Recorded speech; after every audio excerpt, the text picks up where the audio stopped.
Ma mère m'a tendu un dossier, et elle a dit, j'ai utilisé ton fonds d'urgence, pour rembourser le prêt immobilier de ta sœur. Tu me remercieras plus tard. J'ai simplement souri, et j'ai répondu, si tu le dis. 1 heure plus tard, son téléphone a sonné, et j'ai regardé son visage pâlir, pendant que la banque lui annonçait que le virement avait été annulé. 2 minutes plus tard, des phares se sont engagés dans l'allée. Le dossier était beige, le genre bon marché, que l'on achète en gros dans les magasins de fournitures de bureau. Maman l'a fait glisser sur le comptoir en granit de sa cuisine, comme si elle présentait une preuve, dans une salle d'audience. Ses ongles manucurés, rose pâle, toujours rose pâle, tambourinés contre la surface, pendant qu'elle attendait que je l'ouvre. « Vas-y, Catherine, a-t-elle dit. Regarde à l'intérieur. » J'aurais dû savoir que quelque chose n'allait pas, au moment même où elle m'a appelé, un mardi après-midi. Maman ne m'invitait jamais chez elle, au beau milieu de la semaine. Notre relation existait selon un calendrier, soigneusement entretenu. Les dîners du dimanche, les grandes fêtes, et l'urgence occasionnelle, qui impliquaient généralement ma jeune sœur, Britney. À l'intérieur du dossier, il y avait des relevés bancaires, mes relevés bancaires, des transactions que je n'avais jamais autorisées, des retraits que je n'avais jamais faits, des virements vers des comptes que je ne reconnaissais pas, et le fonds d'urgence que j'avais mis 7 ans à constituer. Disparu. Chaque centime des 43 000 € que j'avais économisés, en faisant des doubles gardes à l'hôpital, en prenant des rotations supplémentaires le week-end, en sautant des vacances, et en conduisant ma vieille Honda cabossée, jusqu'à ce que le compteur atteigne les 200 000 miles. J'ai utilisé ton fonds d'urgence pour rembourser le prêt de ta sœur, a annoncé maman, sa voix portant ce ton particulier, qu'elle utilisait quand elle s'attendait à de la gratitude. Tu me remercieras plus tard. Mes mains ne tremblaient pas. J'avais passé trop d'années, en tant qu'infirmière aux urgences, à gérer des traumatismes, pour laisser mon corps trahir mes émotions.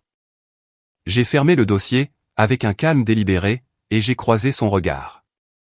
Si tu le dis, ai-je dit, en souriant. Ce sourire n'était clairement pas ce à quoi elle s'attendait. Son expression a vacillé, la confusion chassant la lueur de satisfaction personnelle, qu'elle arborait jusque-là. Catherine, je sais que tu es probablement sous le choc en ce moment, mais c'était la bonne chose à faire. Maman s'est lancée dans son discours préparé. Britney et Justine se noyaient sous ce prêt. Le taux d'intérêt les tuait. Ils ont 3 enfants auxquels ils doivent penser. Tu es célibataire. Tu n'as pas de personne à charge. Et tu gagnes bien ta vie à l'hôpital. Tu peux reconstituer tes économies. C'était un investissement pour la famille. Comment as-tu accédé à mon compte, ai-je demandé, en gardant une voix neutre. Tu m'as donné une procuration, quand tu es allé à cette conférence d'infirmières à Seattle, l'année dernière. Tu te souviens? Tu as dit que c'était juste au cas où, s'il t'arrivait quelque chose pendant ton absence. Elle a balayé l'air de la main, d'un air dédaigneux. Je suis ta mère. Je sais ce qui est le mieux pour cette famille. Cette conférence avait eu lieu il y a 14 mois. Je lui avais donné une procuration financière limitée, pour 2 semaines, juste pour un accès d'urgence afin de payer les factures, s'il m'arrivait quelque chose, pendant que j'étais à l'autre bout du pays. Le document avait expiré, le lendemain de mon retour. Je m'en souvenais clairement, car j'avais rempli les papiers de résiliation moi-même. Quand as-tu fait le virement, ai-je demandé. Hier matin. Britney pleurait au téléphone, la nuit précédente, à l'idée de peut-être perdre la maison. Je ne pouvais pas dormir, en sachant que ma petite fille souffrait. J'ai conduit jusqu'à la banque, à la première heure, dès leur ouverture. La fierté colorait ses mots. J'ai soumis la demande de virement bancaire, et ils ont dit que cela serait traité, dans un délai d'1 jour ouvrable. Ça devrait arriver sur le compte de la société de crédit immobilier, d'une minute à l'autre. J'ai jeté un coup d'œil à l'horloge de son micro-ondes.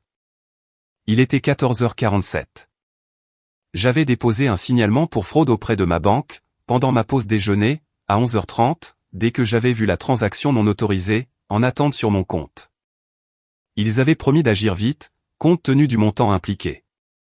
Tu veux du café, a demandé maman, tendant déjà la main vers sa machine à expresso hors de prix. Nous devrions fêter ça. C'est une chose tellement magnifique, ce que j'ai fait pour notre famille. Bien sûr, ai-je dit. Un café serait super. Elle s'est affairée avec la machine, parlant tout le temps de la façon dont Britney et Justine allaient enfin pouvoir respirer, de la façon dont les enfants pourraient rester dans leur bon district scolaire, et du fait que c'était ça, ce que la famille faisait les uns pour les autres. Je me suis assise au comptoir, et j'ai écouté, regardant les minutes s'écouler. Mon téléphone a vibré dans ma poche. Je l'ai ignoré. À 15h14, le téléphone de maman a sonné. La sonnerie était un morceau classique. Elle avait toujours pensé que cela lui donnait un air sophistiqué. Elle a froncé les sourcils en regardant l'écran. C'est la banque, a-t-elle dit, ils appellent probablement pour le virement. Elle a répondu avec sa voix claire et enjouée. Bonjour, Patricia Chen à l'appareil. J'ai regardé son visage se transformer, pendant qu'elle écoutait. La couleur a déserté ses joues. Sa main libre a agrippé le bord du comptoir. Comment ça, annulé? C'est impossible. J'ai autorisé ce virement moi-même, ce matin. J'avais une procuration.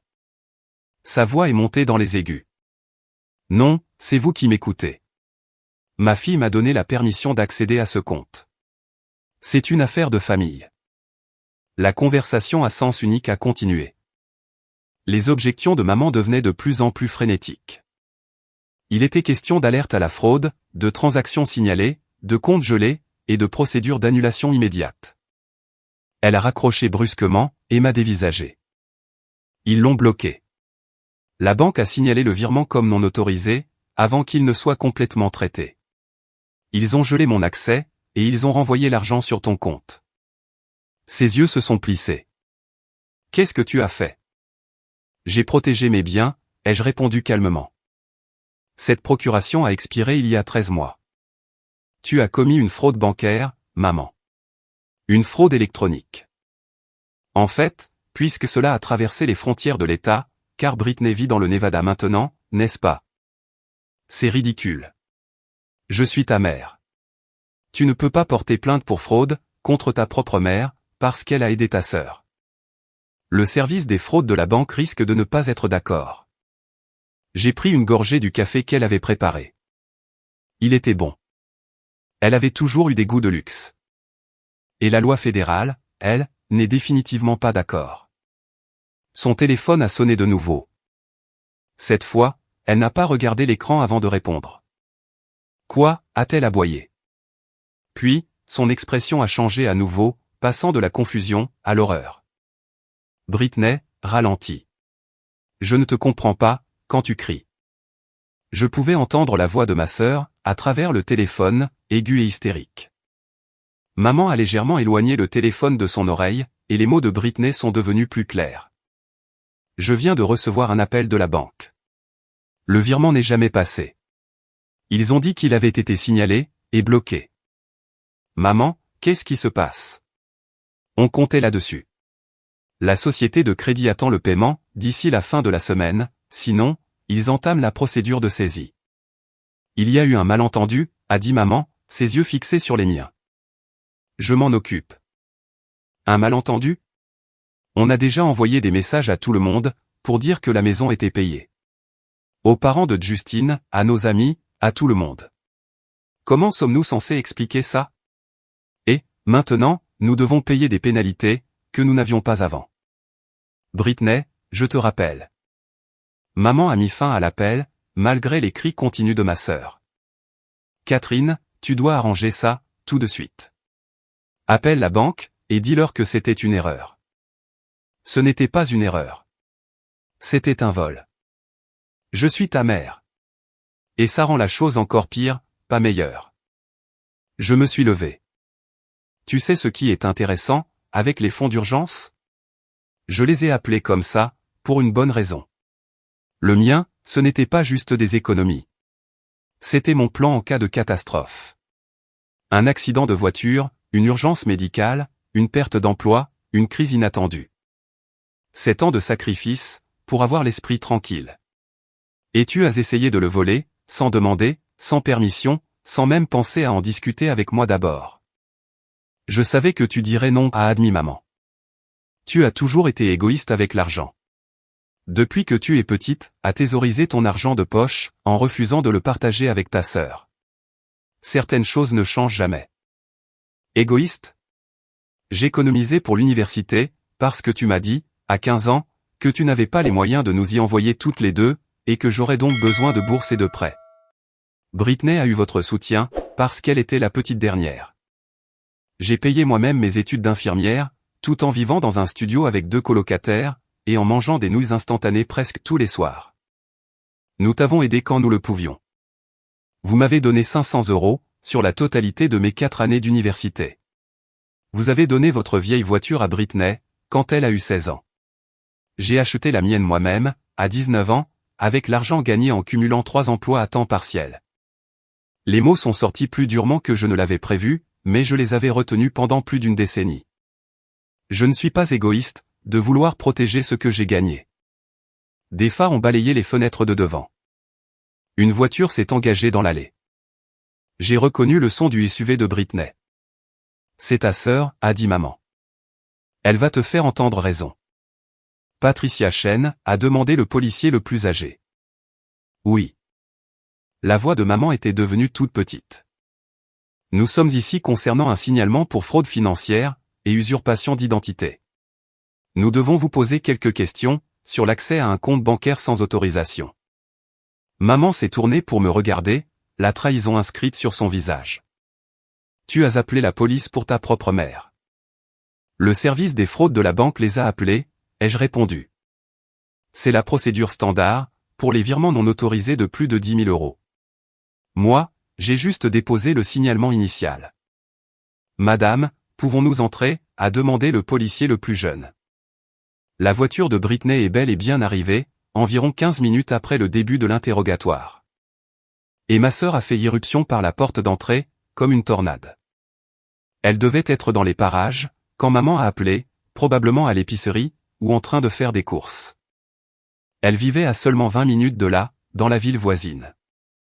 Catherine, qu'est-ce qui ne va pas chez toi? Ce sont des flics. Maman essayait de nous aider. Maman a commis un crime fédéral, ai-je dit. Je ne lui ai pas demandé de faire ça. C'est la famille. Tu n'envoies pas ta mère en prison pour de l'argent. Le montant n'a aucune importance pour toi, n'est-ce pas?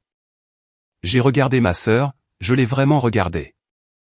Britney avait 32 ans, 3 ans de moins que moi, et elle n'avait jamais eu à se battre, un seul jour de sa vie. Un sac de créateur au bras, des mèches toutes fraîches dans les cheveux, et une alliance qui coûtait plus cher que ma voiture. Tu n'as jamais eu à te battre pour quoi que ce soit. Maman et papa ont aplani tous les chemins pour toi. L'université payée, l'apport de la maison offert, et des sauvetages constants, chaque fois que les projets d'entreprise de Justine échouaient. Ce n'est pas juste. Je suis infirmière. Je gagne décemment ma vie, oui, mais je travaille 50 heures par semaine au minimum. J'ai été agressé physiquement par des patients. J'ai tenu la main de personne, pendant qu'elle mourait. Et je suis rentré à la maison, couverte du sang d'autres personnes, plus de fois que je ne peux le compter. Ce fonds d'urgence représentait une sécurité, que je n'avais jamais eue auparavant dans ma vie. Et maman te l'a donné, comme si c'était de la petite monnaie. Nous avons des enfants, Catherine. 3 enfants qui ont besoin de stabilité. Alors, Justine et toi auriez dû prendre de meilleures décisions financières. Ce n'est pas ma responsabilité. Les policiers ont terminé leur premier interrogatoire, et ont informé maman que le service des fraudes de la banque avait déposé un signalement, et qu'elle devrait se présenter au poste de police, dans les prochains jours, pour un interrogatoire plus approfondi. Ils étaient professionnels, mais fermes. La fraude financière était une accusation grave, surtout lorsqu'elle impliquait une telle somme d'argent. Ils lui ont remis une carte avec un numéro de dossier, et lui ont dit d'apporter tous les documents qu'elle possédait, concernant la procuration. Maman s'est mise à pleurer. De vraies larmes, cette fois-ci. Pas celles, manipulatrices, qu'elle avait utilisées tout au long de mon enfance, pour obtenir ce qu'elle voulait. Je n'arrive pas à croire que tu me fasses ça, à moi, ta propre mère, après tout ce que j'ai fait pour toi. Qu'est-ce que tu as fait pour moi, maman? Spécifiquement, qu'as-tu fait, concrètement? Elle m'a dévisagé, la bouche s'ouvrant et se fermant. Britney est intervenue.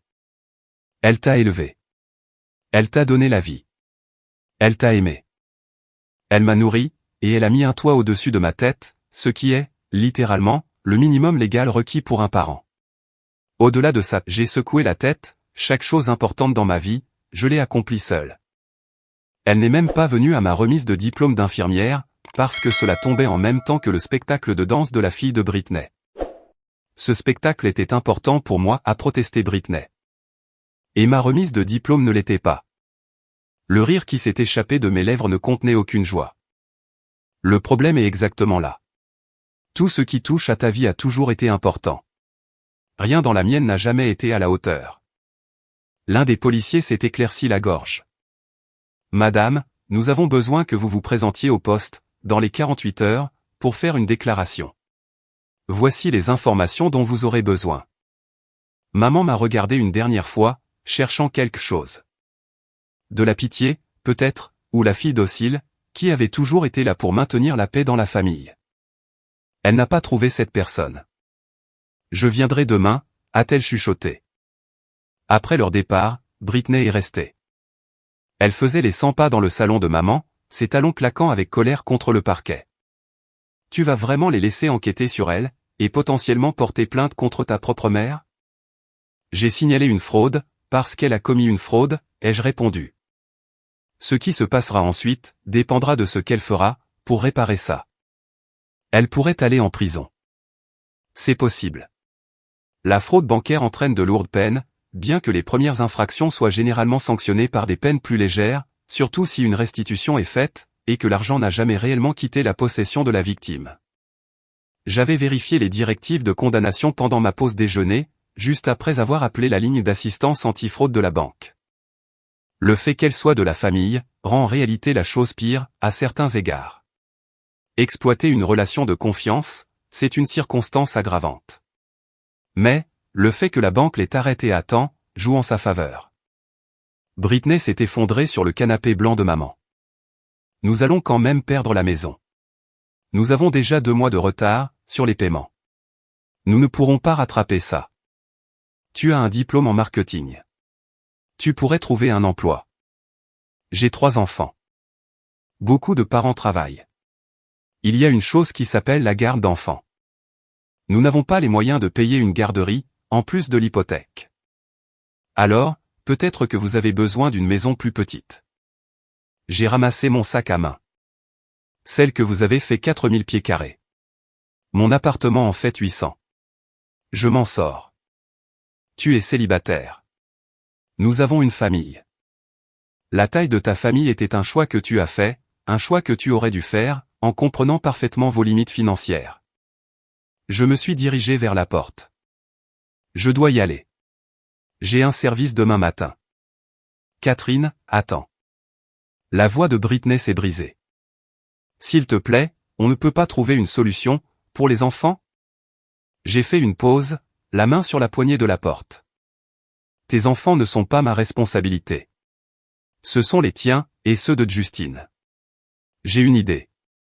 Peut-être que Justine pourrait arrêter d'investir dans des combines pour devenir riche rapidement, et trouver un emploi stable. Il en est à quoi? À sa 5e idée d'entreprise révolutionnaire, en 6 ans. C'est un entrepreneur. Il est au chômage, avec des passe-temps qui coûtent cher. J'ai légèrement adouci mon ton. Britney, en réalité, je ne veux pas voir tes enfants souffrir, mais cautionner vos mauvaises décisions, ne les aidera pas sur le long terme. Ça leur apprend juste que les actions n'ont pas de conséquences. Alors, tu fais ça pour nous donner une leçon? C'est malade. Je fais ça, parce que 43 000 €, c'est la différence entre le fait de survivre à une catastrophe, et celui de finir à la rue. Cet argent représente chaque fois que j'ai dit non à des dîners au restaurant, à des vacances, à de nouveaux vêtements, à un meilleur appartement, ou à sortir avec quelqu'un, qui s'attendait à ce que je partage l'addition de restaurants chers. Chaque sacrifice que j'ai fait, maman te l'a donné, sans te le demander. En quoi est-ce juste? Britney n'avait pas de réponse à cela. J'ai conduit jusqu'à mon petit appartement, à la périphérie de la ville, le même endroit où je vivais depuis 5 ans, parce que le loyer était raisonnable, et qu'il était proche de l'hôpital. Mes voisins étaient pour la plupart des personnes âgées, ou des familles en difficulté, des gens qui comprenaient la valeur d'un euro. À l'intérieur, tout était d'occasion, sauf mon matelas. J'avais appris très tôt, qu'un bon lit valait l'investissement, quand on travaille des gardes de 12 heures. Mon téléphone a vibré continuellement, tout au long de la soirée. Britney a appelé 7 fois. Justine a appelé 2 fois. Maman a appelé depuis le poste de police, en sanglotant, me suppliant de réparer tout ça. Papa a appelé depuis la maison de sa nouvelle femme, en Arizona, voulant savoir ce qui se passait. J'ai répondu à cet appel-là. Catherine, ta mère est hors d'elle, a-t-il dit, tu ne peux pas arranger ça? Elle m'a volé. Papa, elle est des Britney. La famille est de la famille. À quand remonte la dernière fois que quelqu'un, dans cette famille, m'a aidé, ai-je demandé. Sincèrement, c'était quand? Le silence. C'est bien ce que je pensais. Je ne retire pas ma plainte. Tu es en train de déchirer cette famille. La famille était déjà brisée. J'en ai juste fini de faire semblant du contraire. J'ai raccroché, et j'ai bloqué son numéro. Puis, j'ai bloqué celui de Britney. Ensuite celui de Justine. J'ai laissé le numéro de maman débloqué, mais je n'ai pas répondu, quand elle a appelé. La nouvelle a circulé vite. Dès le lendemain matin, 3 de mes tantes m'avaient envoyé un texto, tout avec des variantes du même message. Comment pouvais-je faire ça à ma mère? Ne comprenais-je pas que la famille passe avant tout? J'étais égoïste, et cruel. J'ai supprimé les messages, sans y répondre. Au travail, je me suis plongé à corps perdu dans mon service. Un accident de voiture est arrivé, vers midi. Un adolescent au volant, qui envoyait des textos, et une mère de 2 enfants, dans l'autre véhicule. Nous les avons sauvés tous les 2. Pendant que j'aidais à pousser le lit de la mère vers la salle de réveil, son mari lui serrant la main, et pleurant de soulagement, j'ai pensé à la sécurité, à la fragilité de toute chose, à la façon dont un seul mauvais moment peut détruire tout ce que vous avez construit. C'était pour cela que le fonds d'urgence comptait tant. 3 jours plus tard, un avocat m'a appelé. Maman l'avait engagé pour négocier. Il voulait discuter d'un plan de paiement pour le remboursement, et de mon accord pour ne pas engager de poursuite pénale. Combien propose-t-elle, ai-je demandé. Elle propose 5 000 € maintenant, et des mensualités de 500 €. Donc, elle rembourserait 43 000 € en 76 mois, soit sur plus de 6 ans. Oui. Ce qui démontre sa bonne foi. Contre-offre, restitution totale des 43 000 €, sous 30 jours, plus les frais bancaires que j'ai encourus pour la protection contre la fraude, et les frais de découvert qui ont frappé mon compte, quand les factures ont été prélevées automatiquement, avant que l'argent ne soit restitué. Cela fait un total de 43 773 €. De plus, des excuses écrites, avec l'aveu de sa faute, et l'obligation d'assister à des séances de conseil financier, pendant 6 mois. C'est extrêmement sévère. C'est le marché. Et elle a de la chance que je ne demande pas plus, compte tenu de la violation de confiance, et du stress que cela m'a causé. Elle a 62 ans, et vit avec un revenu fixe. Alors, elle n'aurait pas dû essayer de commettre une fraude bancaire. J'ai fait une pause. Ce sont mes conditions. Elle a jusqu'à la date de l'audience pour les accepter. Sinon, je laisserai le procureur s'en charger. L'avocat a dit qu'il présenterait ses conditions. J'ai passé les jours suivants, dans un étrange état d'incertitude. Le travail est devenu mon sanctuaire, ce qui était ironique, vu que la plupart des gens considéraient les urgences comme un chaos. Mais, il y avait de l'ordre dans ce chaos, des protocoles à suivre, des objectifs clairs, et des résultats mesurables. Quelqu'un arrivait en saignant, vous arrêtiez le saignement. Quelqu'un ne pouvait pas respirer, vous l'aidiez à respirer. Les problèmes avaient des solutions, même si ces solutions étaient difficiles, ou imparfaites. Ma vie personnelle n'offrait aucune clarté de ce genre. Les messages continuaient d'arriver. Un oncle, à qui je n'avais pas parlé depuis 5 ans, a appelé pour me dire que je détruisais la famille, pour un malentendu. Un cousin a envoyé un long texto sur le pardon, et les valeurs chrétiennes, ce qui était particulièrement osé, venant de quelqu'un qui avait usurpé l'identité de son propre frère, pour ouvrir des cartes de crédit. Même ma grand-mère, qui avait 93 ans, et qui se souvenait à peine de l'année où nous étions, a réussi à être mêlée à ce drame, et m'a laissé un message vocal décousu, sur le respect dû aux aînés. Le récit familial s'était solidifié. J'étais la méchante, ingrate, vindicative, au cœur de pierre. La fille, qui préférait voir sa mère faire face à des conséquences judiciaires, plutôt que de faire preuve de clémence. Peu importe le crime réel, qui avait été commis. Peu importe mes 7 années de sacrifice. L'histoire qu'il se racontait était plus simple, plus nette. J'étais la méchante, et cela rendait tous les autres innocents, par défaut. Mes collègues ont remarqué que quelque chose n'allait pas. J'avais toujours été secrète sur ma vie personnelle, mais, apparemment, mon stress se voyait.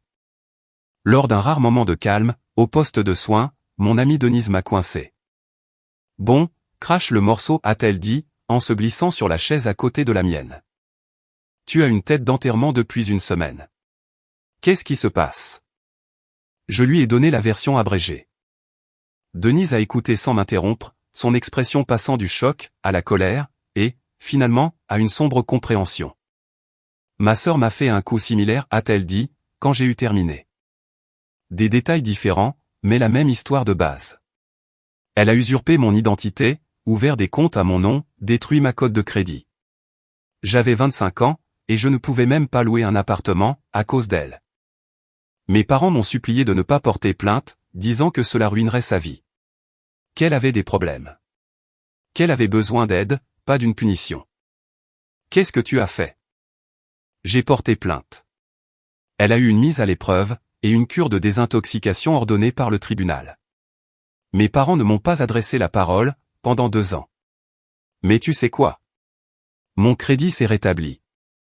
J'ai reconstruit ma vie, et ma sœur a fini par décrocher pour de bon, parce qu'elle a enfin dû faire face aux vraies conséquences de ses actes. Denise m'a serré l'épaule. Se défendre n'est pas cruel, Catherine. Parfois, c'est la chose la plus gentille que tu puisses faire, même quand tu n'en as pas l'impression. Ces mots m'ont aidé, bien plus qu'elle ne le savait probablement. La date de l'audience préliminaire a été fixée, à 3 semaines de là. Le bureau du procureur m'a contacté, pour discuter de mon témoignage, des preuves, et de la documentation. Ils avaient un dossier solide, la procuration expirée, les relevés bancaires, et le propre aveu de maman, confirmant qu'elle avait accédé à mon compte. Le système de détection des fraudes de la banque avait bloqué le virement, avant qu'il ne soit finalisé, ce qui rendait en fait l'affaire légèrement plus complexe. Mais la tentative de fraude était claire. Même sans que le vol ne soit accompli, l'accès non autorisé suffisait à lui seul, pour justifier des poursuites. Je leur avais donné cette option, de manière délibérée. Un moyen de pression. Maman devait comprendre, qu'il ne s'agissait pas d'une négociation entre mère et fille, où la culpabilité et le devoir pouvaient influencer l'issue. C'était une affaire judiciaire, avec des conséquences judiciaires. Indépendamment du fait que mon argent avait été renvoyé sur mon compte. Papa a rappelé, d'un autre numéro, contournant mon blocage. J'ai répondu, parce que j'étais fatigué, et que mes défenses étaient baissées. Ta mère est en train de s'effondrer, a-t-il dit. Elle a perdu du poids. Elle ne dort plus. Le stress l'a fait vieillir. Est-ce vraiment ce que tu veux? Ce que je voulais, c'était garder l'argent que j'avais gagné. Ce que je voulais, c'était un respect élémentaire de mes limites. Ce que je voulais, c'était une mère qui me demande, avant de prendre des décisions qui bouleversent ma vie, et mes finances. Ma voix est restée stable, malgré la colère qui montait dans ma poitrine. Aucune de ces choses ne semblait importante pour qui que ce soit, jusqu'à ce qu'il y ait des conséquences judiciaires. Elle a fait une erreur. Elle a commis une tentative de fraude bancaire. Ce sont 2 choses différentes. Je me suis garé sur le parking de mon appartement, et je suis resté assise, dans la voiture plongée dans l'obscurité. Tu sais ce que je trouve intéressant, papa? Tu as quitté maman il y a 8 ans, pour Sharon. Tu as traversé le pays. Tu as commencé une toute nouvelle vie. Personne ne te traite d'égoïste, pour ça. Personne ne dit que tu as déchiré la famille. Mais moi, je fixe une limite, et soudain, je suis la pire personne sur Terre. Ce n'est pas la même chose. C'est exactement la même chose. Tu as fait ce qui était bon pour toi. Je fais ce qui est bon pour moi. La seule différence, c'est que je suis une femme, et que les femmes sont censées se sacrifier sans fin, pour la famille. Il a essayé d'argumenter, mais j'avais déjà raccroché. Ce que personne ne semblait saisir, c'est que je m'étais sacrifié, toute ma vie. De petits sacrifices, qui s'additionnaient. Porteur des vêtements de friperie au lycée, pendant que Britney avait droit à des virées shopping au centre commercial. Travailler tout au long de mes études, pendant que Britney rejoignait une sororité. Sauter ma propre cérémonie de remise des diplômes, parce que cela aurait signifié prendre des jours de congé, que je ne pouvais pas me permettre de perdre. Chaque anniversaire où maman oubliait de m'appeler, mais organisait des fêtes grandioses pour les enfants de Britney. Chaque jour de fête où j'apportais des plats préparés dans ma minuscule cuisine, tandis que Britney arrivait les mains vides, et recevait des éloges, juste pour être là. J'avais avalé tout ça avec un sourire, parce que c'est ce que font les gardiens de la paix. Ils absorbent les dégâts, pour maintenir le système stable. Mais le fonds d'urgence a été mon point de rupture. Cet argent représentait plus que des euros sur un compte.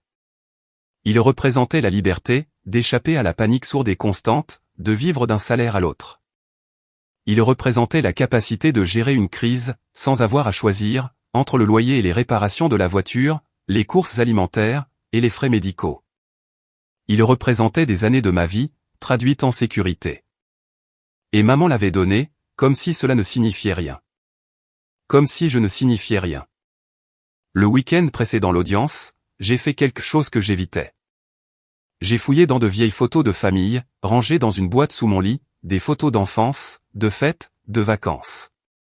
Je les ai regardées avec des yeux d'adulte, cherchant des preuves du récit, qu'on m'avait raconté, que nous étions une famille heureuse, normale, où tout le monde était aimé de manière égale. Ce que j'ai trouvé à la place, était révélateur. Sur les photos où Britney apparaissait, maman était généralement dans le cadre aussi, posant, souriant, investi. Sur les photos où j'apparaissais seul, maman était souvent celle qui prenait la photo, absente du moment. Il y avait des dizaines de clichés de Britney ouvrant ses cadeaux de Noël, soufflant ses bougies d'anniversaire, obtenant son diplôme de fin d'études secondaires. Il y en avait peut-être 5 de moi, faisant les mêmes choses. J'ai trouvé mon faire-part de remise de diplôme d'infirmière, toujours dans son enveloppe, non envoyée. Maman les avait commandés, insistant sur le fait que nous en avions besoin pour la famille. Puis, elle avait oublié d'en poster un seul, parce que la fille cadette de Britney avait une compétition de danse, cette semaine-là, et que cela avait pris la priorité. Je m'étais dit que ça n'avait pas d'importance. J'avais réussi de toute façon, n'est-ce pas? Diplômé avec mention, obtenu un bon emploi, construit une vie. Le manque de célébration n'annulait pas la réussite. Mais cela avait de l'importance. Tout cela en avait. Le poids accumulé d'être toujours le second choix, le plan B, la réflexion de dernière minute. J'avais intériorisé ce message de manière si totale, que j'avais commencé à me faire plus petite automatiquement, à avoir besoin de moins, à ne rien attendre. Cela s'arrêtait maintenant. Le lundi est arrivé. J'ai appelé la procureure, et j'ai confirmé que j'étais toujours disposé à témoigner, si besoin. Elle a semblé satisfaite. Apparemment, l'avocat de maman avait fait du bruit, concernant l'abandon des charges, si je maintenais ma plainte. Disant comment ce serait de ma faute, si une femme âgée allait en prison. De la manipulation classique. L'accusée a 62 ans, et elle est en bonne santé, a noté sèchement la procureure. Elle n'est pas considérée comme une personne âgée selon les critères légaux, et le crime est grave. Nous parlons de fraude électronique à travers les frontières de l'État, impliquant une somme substantielle. La juge Bradley traite ce genre de dossier régulièrement. Elle ne fait pas preuve d'indulgence, pour les lignes de défense du type « mais nous sommes une famille ». Tant mieux. Le mardi, l'avocat de maman a rappelé, avec une énième offre révisée. 30 000 € maintenant. Le reste sur 2 ans. Quand j'ai de nouveau dit non, il a perdu son sang-froid professionnel. Vous êtes déraisonnable. Votre mère est prête à en rembourser la majeure partie, immédiatement. C'est plus que généreux, vu les circonstances. Les circonstances étant, qu'elle m'a volé. Les circonstances étant qu'il s'agit de votre mère, et que vous la menez à la faillite, pour ce qui équivaut à un prêt, entre membres d'une même famille. Ce n'était pas un prêt. Un prêt requiert un consentement. Ceci était un vol. Je devenais de plus en plus doué, pour rester calme pendant ces conversations. Mon offre finale tient toujours. 43 873 €, sous 30 jours. Non négociable. Si elle ne peut pas respecter ces conditions, nous nous reverrons au tribunal. Il a bafouillé, parlant de difficultés financières, de liens familiaux, et de pardon chrétien. Je l'ai laissé vider son sac, et j'ai raccroché. Ce soir-là, Britney a tenté une approche différente. Elle s'est présentée à mon appartement, sans appeler d'abord. J'ai failli ne pas ouvrir la porte, mais la curiosité l'a emporté. Justine est partie, a-t-elle dit, en me bousculant pour entrer dans mon salon. Il m'a fait signifier les papiers du divorce hier. Son avocat dit qu'il ne paiera pas un centime de pension alimentaire, avant que le divorce ne soit prononcé. Et ça pourrait prendre des mois. J'ai 3 enfants, Catherine. 3 enfants, et pas d'argent qui rentre, jusqu'à mon premier salaire, qui est dans 2 semaines. Je suis désolé que tu traverses ça. Je le pensais sincèrement, malgré tout. Mais cela ne change rien à ce qui s'est passé avec mon fonds d'urgence. Je sais. Je ne suis pas là pour te demander d'abandonner les charges, ou de laisser l'argent à maman. Elle s'est effondrée sur mon canapé d'occasion. Je suis là, parce que j'ai enfin regardé les documents du prêt immobilier. Vraiment regardé. J'ai attendu. Maman n'allait pas rembourser tout le prêt. Elle n'avait de quoi payer qu'environ 20%. Le montant qu'elle a essayé de te prendre, aurait à peine entamé la dette. Nous devrions toujours plus de 170 000 euros. Le rire de Britney était sec. Elle m'a dit que la maison serait entièrement payée. Elle a menti. Nous devons encore la grande majorité, et son interférence a juste rendu la société de crédit méfiante, vis-à-vis de nos finances. Quand le virement a été signalé et bloqué, ils ont commencé à regarder de plus près notre historique de paiement. La saisie immobilière arrive, parce que nous avons 2 mois de retard, et qu'ils ont perdu confiance en nous. C'était une information nouvelle. Elle m'a dit qu'elle remboursait l'intégralité de votre prêt. Elle l'a dit à tout le monde. Il s'avère que 43 000 euros, ça ne va pas aussi loin qu'elle le pensait, quand vous avez un solde hypothécaire de 200 000 euros. Elle allait faire un gros versement, qui aurait aidé à court terme, mais nous serions toujours en train de nous noyer. Britney a croisé mon regard. Maman ne m'a pas aidé. Elle a presque empiré les choses.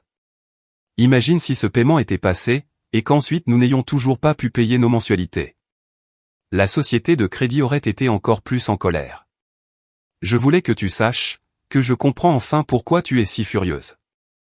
Après son départ, je me suis assise dans l'obscurité grandissante de mon appartement, et j'ai assimilé cette révélation.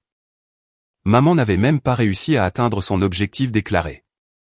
Elle avait essayé de voler mon argent, détruit ma confiance, fracturé notre famille, et cela n'aurait même pas réglé le problème de Britney. L'incompétence, d'une certaine manière, piquait encore plus que la méchanceté. Maman m'a appelé elle-même, ce soir-là. Tu veux que j'hypothèque ma maison, la maison que ton père et moi avons mis 30 ans à payer. Tu voulais que je reparte de zéro, après avoir travaillé 7 ans, pour construire mon filet de sécurité. C'est différent. Tu es jeune. Tu as le temps. J'ai des prêts étudiants, que je rembourse encore. Ma voiture est en train de rendre l'âme. Mon loyer augmente chaque année. Je n'ai aucune économie pour la retraite, parce que chaque euro supplémentaire allait dans ce fonds d'urgence. Je ne suis pas dans une meilleure position que toi. Je suis dans une bien pire. Je suis ta mère. Je devrais pouvoir compter sur toi.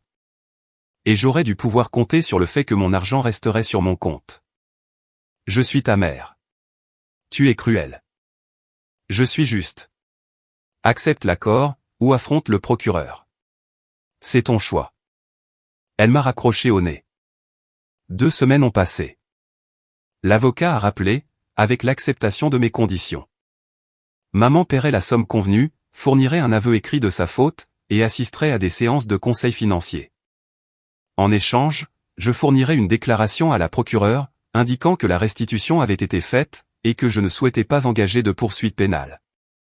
Le chèque est arrivé par courrier recommandé, accompagné d'une lettre d'1 page. La lettre était brève, clairement rédigée par un avocat, et admettait avoir accédé à mon compte sans autorisation valide, et avoir tenté de transférer des fonds sans ma connaissance ni mon consentement. Elle reconnaissait que c'était mal, et que cela violait ma confiance. Ce n'étaient pas les excuses sincères que j'aurais pu souhaiter, mais c'était un aveu de culpabilité, sur papier, et c'est ce qui comptait. J'ai appelé la procureure, et je lui ai dit que j'avais trouvé un accord avec ma mère, et que je ne souhaitais pas engager de poursuite pénale. Le dossier pouvait rester dans les archives, mais je ne demandais pas de poursuite. Elle a semblé déçue. Apparemment, le cas de maman aurait été simple à traiter, mais elle a respecté ma décision. Britney m'a envoyé un dernier texto. J'espère que tu es heureuse. Maman est humiliée, et ruinée par les frais d'avocat, et le stress a fait exploser sa tension artérielle. Elle est sous médicaments maintenant. C'est de ta faute. Je n'ai pas répondu. Noël est arrivé. Je n'ai été invité à aucun rassemblement familial. J'ai fait une double garde, et j'ai mangé des plats chinois à emporter, seul, dans mon appartement. C'était calme, et paisible. Mon fonds d'urgence reposait sur mon compte, entièrement reconstitué. J'avais ouvert un nouveau compte, dans une toute autre banque, une banque n'ayant aucun lien antérieur avec ma mère, et j'y avais tout transféré. Ensuite, j'ai changé tous mes mots de passe, activé l'authentification à 2 facteurs, et placé une alerte à la fraude sur mon dossier de crédit. En février, j'ai reçu une visite inattendue au travail. Britney est apparue dans la salle d'attente des urgences, et a demandé à me parler. Je l'ai rejointe pendant ma pause. Elle avait une mine affreuse. Une perte de poids qui ne semblait pas saine. Des cernes sombres sous les yeux. Un manteau bon marché de chez Target, au lieu de ses marques de créateurs habituelles. Justine est partie, a-t-elle dit sans préambule. Il a emménagé avec son partenaire commercial en Californie. Il a demandé le divorce le mois dernier. Je suis désolé. Vraiment? La question ne contenait aucune colère, juste de l'épuisement. En fait, oui. Tu ne méritais pas ça. Nous avons perdu la maison, de toute façon. Nous ne pouvions pas faire les paiements, sans le sauvetage de maman. Nous n'avons pas pu la vendre assez vite. Elle est en cours de saisie. Elle a ri amèrement. Tout ce drame pour rien. Où est-ce que tu vis? Chez maman. Tous les 4, entassés dans ses chambres d'amis. Elle déteste ça. Mais, elle ne peut pas jeter ses petits-enfants à la rue. Elle nous parle à peine, cependant. Elle est en colère contre tout le monde. Contre moi, pour avoir eu besoin de l'argent. Contre toi, pour l'avoir repris. Contre papa, pour ne pas s'être impliqué. Contre Justine, pour être parti. Et contre l'univers, pour être injuste. Et pour le travail? J'ai décroché un emploi, dans une agence de marketing. Au bas de l'échelle. Un salaire minable, mais c'est déjà ça. Les enfants sont à l'école publique maintenant. Le système de garde est moins cher. On s'en sort. Elle a croisé mon regard. Je voulais que tu saches, que je comprends maintenant. Pas entièrement, mais plus qu'avant. Être fauché, c'est terrifiant. Avoir 3 enfants qui dépendent de vous, et ne pas savoir si vous pourrez les nourrir la semaine prochaine. Je n'avais jamais ressenti une telle peur. C'est pour ça que le fonds d'urgence était si important. Oui, je le comprends maintenant. Elle s'est levée pour partir, puis elle s'est arrêtée. Pour ce que ça vaut, je suis désolé. Je n'ai jamais pensé à ce que tu avais sacrifié, parce que tu ne te plaignais jamais. Tu faisais juste, silencieusement, ce qui devait être fait. Je pensais que ça voulait dire que c'était facile pour toi. J'avais tort. Après son départ, je me suis assise dans la salle de pause, et j'ai pleuré, pour la première fois, depuis que tout ce gâchis avait commencé. Pas de tristesse, ni de colère, mais par pur relâchement. Une petite partie de moi, qui s'était accrochée, espérant de la compréhension, a finalement lâché prise. Le printemps a apporté des changements. J'ai été promue infirmière principale, ce qui s'est accompagné d'une augmentation. J'ai commencé à fréquenter quelqu'un, rencontré lors d'une collecte de fonds pour l'hôpital, un professeur, qui comprenait les luttes de la classe ouvrière, et qui avait ses propres prêts étudiants. Nous faisions des promenades dans le parc, nous préparions le dîner dans nos appartements respectifs, et nous partagions tout de manière équitable. C'était sain. Maman m'a envoyé une carte d'anniversaire, en mai. Juste une carte, pas d'argent, pas de lettres. Elle l'avait signée maman, avec son écriture si caractéristique. Je l'ai accrochée sur mon frigo. En juin, Britney m'a invité à la fête d'anniversaire de sa fille. Je sais qu'on ne se parle pas vraiment, mais Alissa n'arrête pas de demander des nouvelles de tante Catherine. Pas de pression si tu ne veux pas venir. J'y suis allé. J'ai apporté un cadeau modeste, acheté chez Target. Rien de cher. La fête a eu lieu dans un parc public. Le gâteau était fait maison, et les décorations étaient clairement faites à la main. Britney avait l'air plus libre, d'une certaine manière, malgré le stress financier évident. Ces enfants étaient heureux, courant avec leurs amis, complètement inconscients des traumatismes des adultes. Maman était là. Nous nous sommes fait un signe de tête, à travers les tables de pique-nique, mais nous ne nous sommes pas parlé. Cela m'a semblé juste, en un sens. Ce n'était pas un pardon, pas encore, mais la reconnaissance que nous existions, dans le même espace. En regardant Alissa souffler ses bougies, entourée de personnes qui l'aimaient malgré leurs problèmes, j'ai réalisé quelque chose d'important. Poser des limites n'avait pas détruit ma famille. Cela avait révélé quel genre de famille nous étions réellement. Imparfaite, chaotique, parfois blessante, mais aussi capable de survie, de changement, et d'apprendre lentement à faire mieux. Mon fonds d'urgence reposait en sécurité, sur mon nouveau compte bancaire, intact et protégé. J'avais recommencé à y contribuer, le faisant grimper vers les 50 000, puis, peut-être, les 60 000. La sécurité avait un prix, et j'étais prête à le payer. Parce que le véritable intérêt des fonds d'urgence, ce n'est pas seulement d'avoir de l'argent pour les catastrophes. C'est d'avoir la liberté de dire non, quand des gens essaient de prendre des morceaux de vous, qu'ils n'ont pas mérités.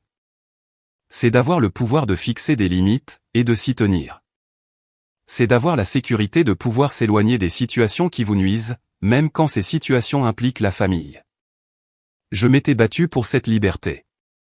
Je l'avais payée par de longues gardes, des expériences manquées, et des années d'épargne minutieuse. Personne n'allait me la reprendre. Le dossier que maman m'a donné ce jour-là, se trouve toujours dans le tiroir de mon bureau. Je l'ai gardé comme un rappel, non pas de la colère ou de la trahison, mais du moment où j'ai finalement choisi ma propre personne. Le moment où j'ai décidé qu'être une bonne fille, ne signifiait pas m'immoler par le feu, juste pour garder les autres au chaud. Ce fut la meilleure décision que j'ai